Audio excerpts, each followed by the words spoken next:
Hi, ladies, and welcome to our interview with Ginny Cheng. You are going to love this interview. She is an amazing woman. She's got a lot of information to share with you. So, Ginny, if you could take just a few minutes and tell the girls a little bit about what it is that you do. Sure. And good morning to you too, and thanks for having me. I am currently a recruiting director for Zillow, which is a leading real estate and rental marketplace, all the business jargons. But basically, we help people find the place of what they call home. I'm in the recruitment space because I get the chance to connect people with job opportunities, and my teams have hired thousands of people over the years. I also have a side hustle as a career happiness coach for adults.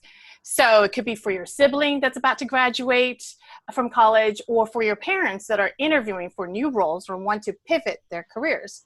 So think of me as part career advisor, like your career counselor in high school or college, where they help you explore potential elective courses, after school programs, what you want to study in college, and perhaps practical experience opportunities like internships. See, and I think that's so cool. And I really enjoy doing these interviews because we're finding lots of different jobs in areas that you wouldn't necessarily think those jobs would be. Because with Zillow, correct. I'm sure that you've seen the advertisements on TV, ladies, that kind of thing, where you can use Zillow to find out how much your house is worth, sell it, that kind of thing.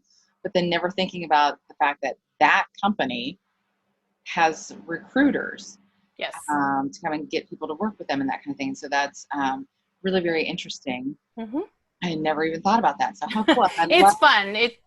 I fell into recruiting. So you're right. It's not something that's very typical. Or when you think of recruiting, people might think of you're being recruited, say, into the army or, military. So like that's kind of the word that maybe confuses people a little bit.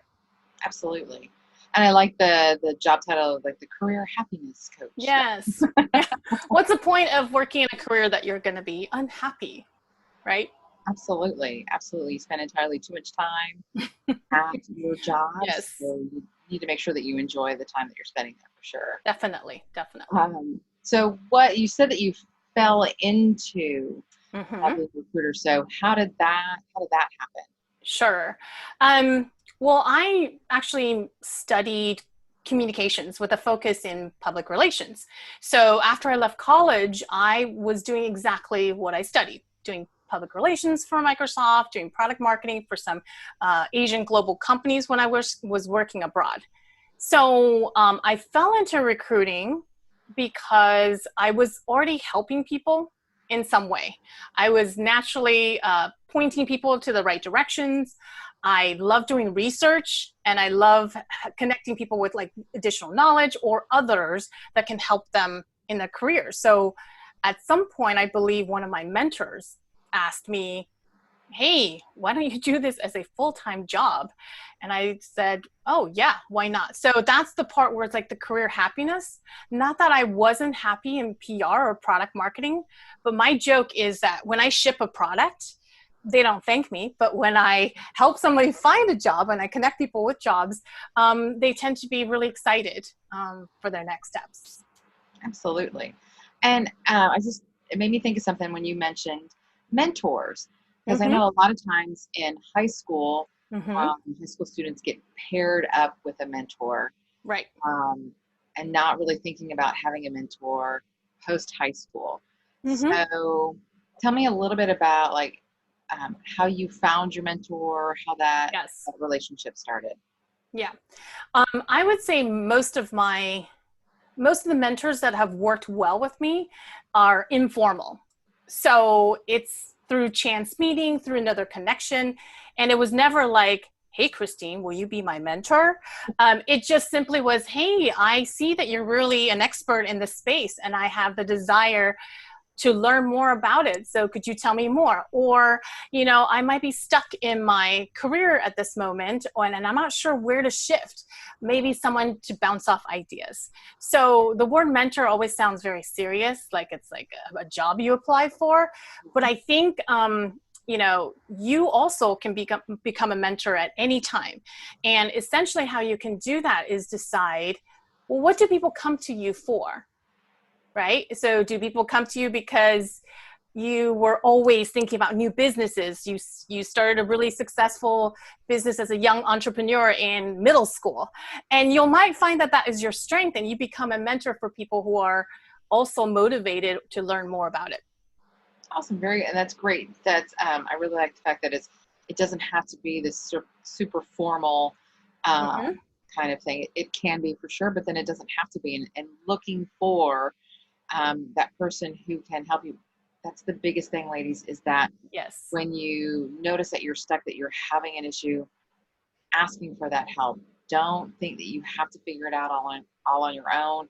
Yes. That somebody's going to think that you are weak or not good enough or whatever. If you can't figure it out, you have to go to other people to get that advice and to get that help. Yeah. People who've been there before you. So absolutely.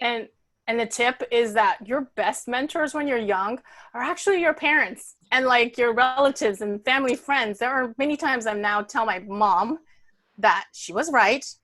I could have been more thoughtful. And at the time you just don't think that. You think they're just telling you what to do. But now I look back, some of the best mentor type advice came from your parents and family. 100%, and I guarantee you none of your parents. I hope all the parents are listening to this. That's right. Exactly. Yeah. So what does it take if we've got a young lady who is watching this and she's like, you know what, I don't know, maybe I would like to be a recruiter. What does it take to become a recruiter for any kind of organization? Yes. Well, I don't want to say it's simple, but it's it's something that you might be exposed already while you're studying for college, because there are many people in recruiting that have a variety of background and experience, like sales, human resources, project management, business, or psychology. And all of these, or many of these, are actual things that you can study in college, but also get a degree in. Most likely you probably don't get a degree in sales, but if you study business, it'll incorporate some sales, some marketing, all the necessary electives to kind of let you be successful. So that part is easy. Like I would say, whatever you decide to study, you could actually pivot towards recruiting down the road. Now, if you want something very specific or intentional, you could study in human resources, which would incorporate some of those recruiting elements. Didn't even think about that. Yeah, human resources. That's excellent. Is there any like training, like when you were in Zillow, did you get training on how to be a recruiter for them? Yeah. So each one is going to have their own kind of training for that, or? Yeah.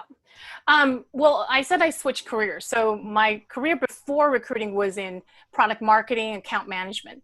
So the great thing about recruiting is that there are a lot of transferable skills that you can take from your previous experience. I mean, even if you were doing some activities in college that might be related to, say, recruiting for members for an organization, those are skills that you probably acquired. You just didn't know they were skills. And so that's what I would say. There's not, of course, now if I look back, are there certifications for recruiting or like talent management? They're all out there. I guess what I'm saying is you don't necessarily have to go those routes in order to be in it. And you are right. Once you get into an office, there's always training, because how Zillow recruits will be different from how other company recruits. That's true. Absolutely. And you mentioned something about with talent and everything like that. So that even brings about the fact that all the different areas that require or need a recruiter. Absolutely. That kind of thing. So think about that, ladies. There's all different areas where this particular career path can be applied to. So it's really very cool. Absolutely. To be a recruiter and incorporate your areas of interest. Where do you really enjoy? Do you like music? Do you like, sports or something like that? You could always be that. So you can be a sports agent and recruit, talent that way. And even within corporate recruiting, if you think of just general recruiting, I started off in university recruiting or early talent recruiting, which meant I went to universities or institutions to try to get you your first big job out of college, or even internships in between that. So, I mean, who knew? Like, that's a very specific field within recruiting. Then you can also do like executive recruiting, maybe hire that next VP or next CEO. So anything, there's just basically a variety of recruiting that you can get into, and you'll never be bored. I personally haven't been bored because I'm always learning the different types of recruiting and skill set that you need. That's awesome. Mm-hmm. So within this, because you've made it sound super easy and super fun, but, I'm sure that there are times, or there have been some challenges. So what has maybe been the biggest thing that you've struggled with, and then how have you handled it? Yeah, I thought that was actually one of the toughest questions because I'm very content with my career journey so far. But have I in the past wondered which direction to take? So I had one where I was very fortunate and I had an offer from Facebook and Zynga many years ago. But I decided to take Facebook, even though Zynga was going to pay me more, was going to give me more responsibilities. So what I cared more about, or at least my value, I realized, was more about the company's mission and whether or not it's a platform that I would use more. So I would say the struggle isn't so much a real struggle, but it is a lot of decision points that you have to make, just like you're doing, like, which college do I go to? Is it the one that your parents want you to go to, or is it something that you really want to do? Or maybe you don't want to go to college. Now the parents want to shut off this interview, but like maybe you want to do more of an apprenticeship, or maybe you want to intern in a different way. Maybe you want to be this new thing called digital nomad, where you do get to travel and, work in different places. And the truth is, recruiting, there are jobs that can do that. There are jobs where you can be traveling, or you can work in another country, in this field. So it has a lot of flexibility. See, that's really, and I think that is probably a big thing that you hit on, is decision making. I think everybody struggles with, especially when it feels like the bigger the decision feels, the more that you're going to, am I going to make the right decision? Am I not? So that's, how do you are getting tongue tied. So then, when you were doing that, so you go back to your values, is that? Yeah. It's like, where does this align with me? Yes. And sometimes it's like, because you're going to get a lot of noise, right? This is the part where you have lots of mentors that want to tell you go one way or another. Or you hear from your parents, like, just do what makes you happy. And I think that's not a cop-out. I think the idea is, the thing is, whatever you do decide to do, that's going to be your learning curve. That's going to be your experience. But the good thing is, I don't think once you make a career, you can't like pivot out of it, or you can't make a different decision down the road. You're not stuck completely. So I think it's just knowing that you're taking a risk, but it's just a risk of like an adventure, right? Like if you do decide to travel, there's going to be places where you pick a restaurant that's just not that great. Or maybe there's a long line and you think that is the place to go, but you discover like the different paths or tours that no tourists actually go on. So I do think you just don't want to be paralyzed in that decision. You can do a very easy pro and con list, which is what I often do. And the pro just has to be stronger than the con in terms of like risks.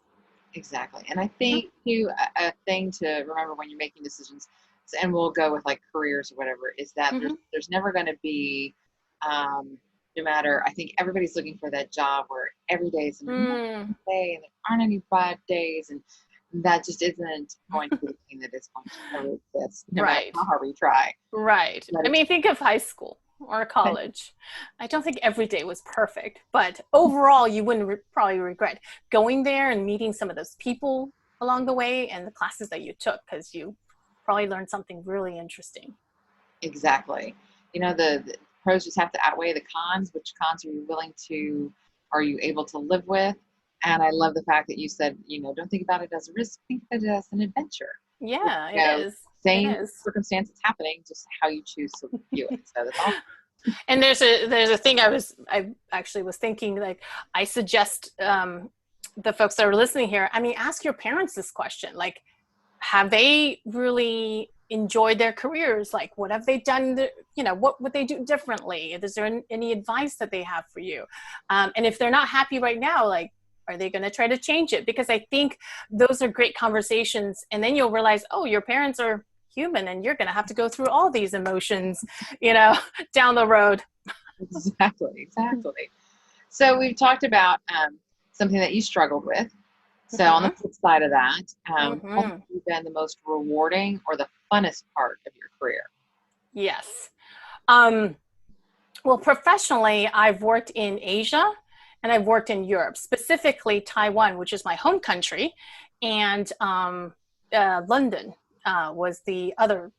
So I think part of what's best or rewarding about my career, it wasn't just in recruiting, but in every one that I did choose, I didn't say no to a lot of things. I know you're going to get advice like have your own space, self-care, like don't say yes to everything. But I think what I'm talking about is the most rewarding part is when you actually say yes to something that's going to grow you, that's going to stretch you. And that's what happened in recruiting was I said I started with university and early talent. And then someone's like, hey, have you thought about international recruiting? And I said, sure, that sounds fabulous. I love to travel. Let's do that. And then at some point, as I was doing this international skill set, they said, hey, we're trying to open up our engineering office, and this is Facebook, engineering office. We need someone to help grow and hire people in that office. Would you be interested in going there for, say, 18 months? It ended up being 3 years. And had I thought, I tried to talk myself out of it. I was like, I had a mortgage, I was like really happy as where I was. Why, right? But, I decided to say yes. So I think then it just goes to show you then after international, I came back and then I got to try something else within recruiting. So that's probably been the best rewarding job was just saying yes to a lot of things, but knowing there's also many types of recruiting that you can choose from. Awesome. And I like the fact that this is kind of like a message that has gone, and we throughout this is taking those risks, being willing to go ahead and say yes. Yes. When you're trying to make a decision, sometimes you say, well, why should I do this? A great question to turn around and ask, why not? Why not? You need to have those, especially when you're younger, taking those opportunities to try things out. I don't think you'll ever regret it, for sure. Yeah. I did 5 internships when I was in college. Awesome. But it wasn't because I was motivated. It was because I was like, I need to eliminate all the things that sounds exciting for my first job. I had to narrow down that choice. And so my risk was more about, just having intellectual curiosity about these things to then open up those choices for you to help you make those decisions. Absolutely. And so when you first started off in recruiting versus now, so you had this idea of what the recruiting world was going to be like, and now that you've been in it, how is it different than what you originally thought it was going to be like? Yes. We all like to think that the career we choose is going to have exciting moments all the time. Right. But I think what I've learned, for example, maybe like data analyzing wasn't my favorite thing to do ever. But in recruiting, what I've discovered over the years is the data helps you tell your story, helps you convince a candidate to come work for the company you're helping to recruit for, helps you understand the concerns a candidate or client or partner might have so that you can help influence those things. So that's an example where I think it used to be, I just recruit, right? I'm a people person. So that's when you started off that way, but it gets more sophisticated and you don't think just on a one-to-one or micro level, but you think about strategies to help, help with diversity hiring, help open up opportunities for people that that haven't had the same level of playing field. These aren't things you think about when you go into recruiting, but once you're in, you actually get exposed to all the humanity, all the elements, all the things that make people, either love or hate a recruiter, right? Right. Okay, we can say that. It just kind of helps you understand that you need to put yourself in their shoes. Mm-hmm. And the final thing I would say is, we're not all going to be great with interviews, but like how to leverage recruiters in, helping you tell that story, or recruiting friends. So those are things that I would say I've learned over the years. That's awesome. Thank you so much for that. That's, and again, ladies, if you don't like numbers, I've got to tell you, because I'm a person who like literally would avoid numbers, that kind of thing, but have grown to very much appreciate them, that they tell a story. Mm-hmm. So really taking the time to understand like statistics and analysis, that kind of thing, really is very helpful. I think a lot of different careers. And being in luck, again, never would have thought of that. It's a nice, good, objective story for you. Yeah, it's funny. I'm supposed to be selling recruiting, but I will tell you, if you decide, I do a lot of technical recruiting, and we need more engineers and developers and UX designers and product managers. So if you decide to go that route, that's fine. As a recruiter, I'll probably be able to find you, or my team will. So I guess what I'm saying is, if you have the mindset of growth and agility, you can do several careers exploration, and not always just one at a time. So this is what I discovered. If you have passion projects, if you also like to, design things and sell things on Etsy, if you want to do career coaching like me on the side, those are things that actually gives a full dimension of your skill set, and you won't feel like you are missing out on something, or as you young kids call it, FOMO, right? So, being able to know that you can do more than just one linear path at a time. And I think that's true. That has been something that, for me growing up, that was just, it was you had one job, you graduated, and you had it forever until you retired. That's my father. He worked for it's a government and company before he retired. But he enjoyed his career because it allowed him to travel and work in different countries, and he kept growing. So you can do that too if you found your dream company the first shot. Yeah, but how many people do that? I don't know. And the fact that you can do multiple jobs, you can have career and then side hustle kind of thing as well, that you don't have to. I think it's become much more acceptable, as well as much easier to do nowadays. Absolutely. There's so many resources like this site. That's a plug. Well, I'm trying to help you recruit more fans, of course.